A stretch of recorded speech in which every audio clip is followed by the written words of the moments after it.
Hello friends, எல்லோரும் எப்படி இருக்கீங்க? ஐ ஹோப் எல்லோரும் நல்லா சேஃபாக இருப்பீங்க அப்படின்னு நம்புகிறேன்.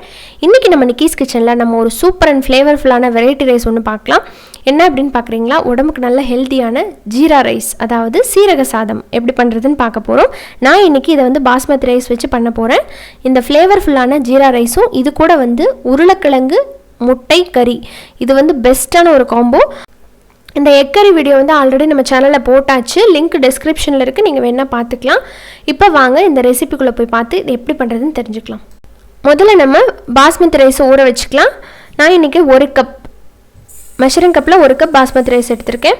அதை வந்து ஒரு டைம் நல்லா தண்ணி சேர்த்து கழிஞ்சு எடுத்துட்டு ஒரு 20 நிமிஷம் மட்டும் இதை நல்லா ஊற வச்சுக்கோங்க. 15 நிமிஷத்துக்கு அப்புறமா நம்ம வந்து சாதம் தாளிச்சிக்கலாம். அதுக்கு ஒரு பேனில் ஒரு 2 டேபிள் ஸ்பூன் அளவுக்கு நெய் போட்டுக்கலாம். இதுக்கு ஒரு சூப்பர் டிப் என்ன அப்படின்னு பார்த்தீங்கன்னா, சீரக சாதம் வந்து நெய்யில் தாளிக்கும் போது அவ்வளோ ஒரு வாசனையாக இருக்கும். நம்ம பெருசாக இதில் எந்த ஸ்பைசஸும் அதிகமாக ஆட் பண்ண மாட்டோம், ஆனாலும் இதோட வாசனை தூக்கலாக இருக்கும். அதுக்கு பார்த்தீங்கன்னா நெய் தான் காரணம். ஸோ கண்டிப்பாக நெய் சேர்த்து பண்ணுங்கள். இதில் வந்து ஒரே ஒரு பிரியாணி இலை சின்னதாக போட்டுக்கிறேன். அடுத்ததாக இதில் 1 டேபிள் ஸ்பூன் அளவுக்கு சீரகம், அதை சேர்த்துக்கலாம். இந்த சீரகத்தில் நிறைய ஹெல்த் பெனிஃபிட்ஸ் இருக்குது. இதில் வந்து ஆன்டி ஆக்சிடென்ட்ஸ் வந்து அதிகமாக இருக்குது, கூடவே ஆன்டி கேன்சர் ப்ராப்பர்ட்டிஸும் அதிகமாக இருக்குது. அப்புறமா நமக்கு வயிற்றுப்போக்கு ஏற்பட்டுருச்சு, டயரியாவை வந்து ட்ரீட் பண்ணுறதுக்கும் இது நமக்கு நல்லா ஹெல்ப்ஃபுல்லாக இருக்கும். மோரில் அப்படி இல்லைனா தயிரில் நீங்கள் இதை கலந்து சாப்பிட்டீங்க அப்படின்னா டயரியாவுக்கு இன்ஸ்டண்ட்டாக உங்களுக்கு ஒரு ரிலீஃப் கிடைக்கும். அப்புறமா இது வந்து பிளட் சுகரையும் கண்ட்ரோல் பண்ணுது. கூடவே வந்து இதில் லோவர் கொலஸ்ட்ரால் இருக்கிறதுனால வெயிட் லாஸ் பண்ணணும் அப்படின்னு நினைக்கிறவங்க இதை நீங்கள் கஷாயமாக டெய்லி கூட குடிச்சிட்டு வரலாம், அவ்வளோ நல்லது. கூடவே இந்த பைல்ஸ் பிரச்சனை இருக்கிறவங்க கான்ஸ்டிபேஷன் ப்ராப்ளமை க்யூர் பண்ணுறதுக்கும் ஹெல்ப் பண்ணுது. கூடவே கோல்டு இருக்கு இல்லைங்களா, நாள்பட்ட கோல்டையும் சரி பண்ணுது. நான் சொன்ன மாதிரி இதை வந்து ஒரு கஷாயம் மாதிரி நீங்கள் குடிச்சிட்டு வந்தீங்கன்னா ரொம்பவே நல்லாயிருக்கும். அதே மாதிரி அனிமியா இருக்கு இல்லைங்களா, ரத்த சோகை, அதுவும் வராமல் இருக்கிறதுக்கு அப்படியே வந்தவங்களுக்கும் இதை நீங்கள் அதிகமாக சாதத்தில் எல்லாத்துலேயுமே சீரகத்தை கலந்து நீங்கள் சாப்பிடும்போது சீக்கிரமாக அந்த அனிமியா பிரச்சனையும் சரியாகும். அப்புறமா ஸ்கின் கேர், ஸ்கின் நல்லா க்ளோயாக அப்புறம் நல்லா ஒரு உடம்புக்கு குளிர்ச்சி தர்றதுக்கும் இந்த சீரகம் வந்து ரொம்பவே ஹெல்ப் பண்ணுது. இந்த மாதிரி நிறைய ஹெல்த் பெனிஃபிட்ஸ் இருக்கிற சீரகத்தை நம்ம முடிஞ்ச அளவுக்கு ஃபுட்டு எல்லாத்துலேயுமே நம்ம சேர்த்து சாப்பிட்ணும். அடுத்ததாக இப்போ நல்லா வதங்கி இதிலேருந்து ஒரு வாசனை அருமையாக வந்துட்டுருக்கு. இப்போ இந்த டைமில் ஒரு சின்ன பெரிய வெங்காயம் வந்து கட் பண்ணி எடுத்துருக்கிற பொடி பொடியாக அதை சேர்த்துக்க போகிறேன். இந்த சீரகமும் நெய்யும் சேர்ந்து ஃப்ளேவர் வந்து சூப்பராக இருக்கும். நீங்கள் சாதம் வந்து தாளிச்சு விட்டுட்டு போயிட்டிங்கன்னா கூட அது ரெடி ஆனதுக்கப்புறம் உங்களை தானாக கூப்பிடும், அந்தளவுக்கு வாசனை வரும். இப்போ வெங்காயத்தை சேர்த்துட்டு வெங்காயம் ப்ரௌன் ஆகணும் அப்படிங்கிற அவசியம்லாம் கிடையாது, ஜஸ்ட்டு சும்மா ஒரு டைம் வதக்கி விட்டால் போதும்.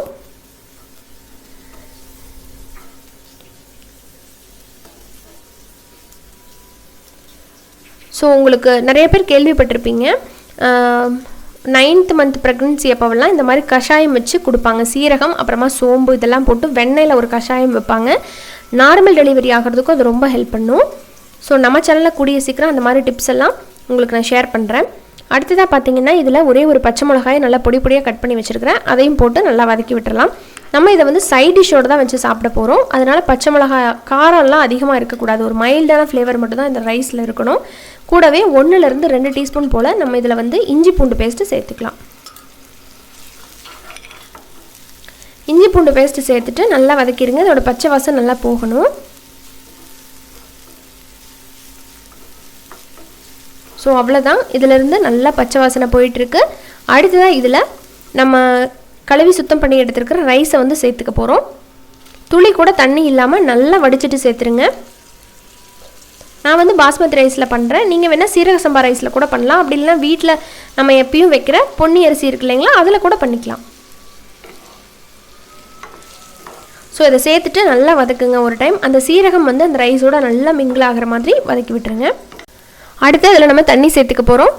யூஸ்வலாக பார்த்தீங்கன்னா 1 கப் பாஸ்மதி ரைஸுக்கு 1.5 கப் தண்ணி, ப்ரெஷர் குக்கரில் வச்சோம்னா சரியாக இருக்கும் 1:1. பட் நான் இன்றைக்கி வந்து ஓப்பன் பேனில் பண்ணுறதுனால 1 கப் பாஸ்மதி ரைஸுக்கு அதே கப்பில் 2 கப் தண்ணி சேர்த்துக்க போகிறேன். இப்போ அரிசியும் தண்ணியும் நல்லா மிக்ஸ் ஆகி வரட்டும், அது வரைக்கும் வெயிட் பண்ணலாம்.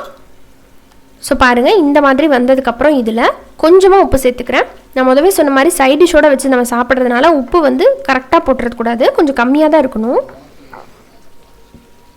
இப்போ இதை சேர்த்து நல்லா மிக்ஸ் பண்ணிவிட்டு மூடி போட்டுற போகிறோம். உங்களுக்கு வேணால் கடைசியாக கூட இதில் கொஞ்சம் நெய் சேர்த்துக்கலாம். இப்போ இப்போ மூடி போட்டுட்டு கரெக்டாக ஒரு சிம்மில் வச்சுட்டு 9லேருந்து 10 நிமிஷம் நான் விட போகிறேன். அதுக்கப்புறம் நம்ம பார்க்கலாம். ஸோ இப்போ பார்த்தீங்கன்னா கரெக்டாக ஒரு 9 நிமிஷத்துலேயே நல்லா கமகமகமான வாசம் வந்துட்டுருக்கு.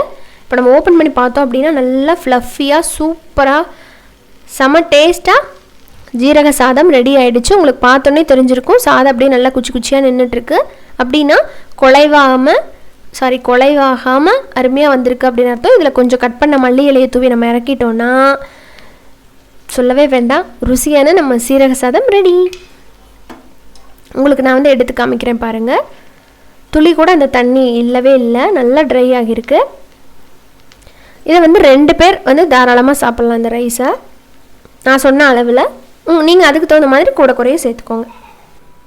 அவ்வளோதாங்க, நம்மளோட சாதத்தை இப்போ நம்ம பிளேட் பண்ணிடலாம். சாதம்லாம் எப்படி தனித்தனியாக இருக்குது பாருங்கள். இதோட சைட் டிஷ்ஷை நான் இன்றைக்கி பார்த்தீங்கன்னா எக் அண்ட் பொட்டேட்டோ கறி என்னோடய ஸ்டைலில் பண்ணியிருக்கிறேன். இது சான்ஸே இல்லை, ஃபென்டாஸ்டிக்காக இருந்தது. இதே மாதிரி இதே அளவுகளோட இந்த கோம்போவில் நீங்களும் உங்கள் வீட்டில் ஜீரா ரைஸை ட்ரை பண்ணி பார்த்துட்டு உங்களோட ஃபீட்பேக் சொல்லுங்கள். இந்த வீடியோ உங்களுக்கு பிடிச்சிருந்தது அப்படின்னா மறக்காமல் நம்ம சேனல் நிக்கிஸ் கிச்சனை சப்ஸ்கிரைப் பண்ணிவிட்டு கூட இருக்கிற பெல் ஐக்கானை கிளிக் பண்ணுங்கள். இதே மாதிரி இன்ட்ரெஸ்டான இன்னொரு ரெசிபியோட உடனே சந்திக்கலாம். நன்றி, வணக்கம்.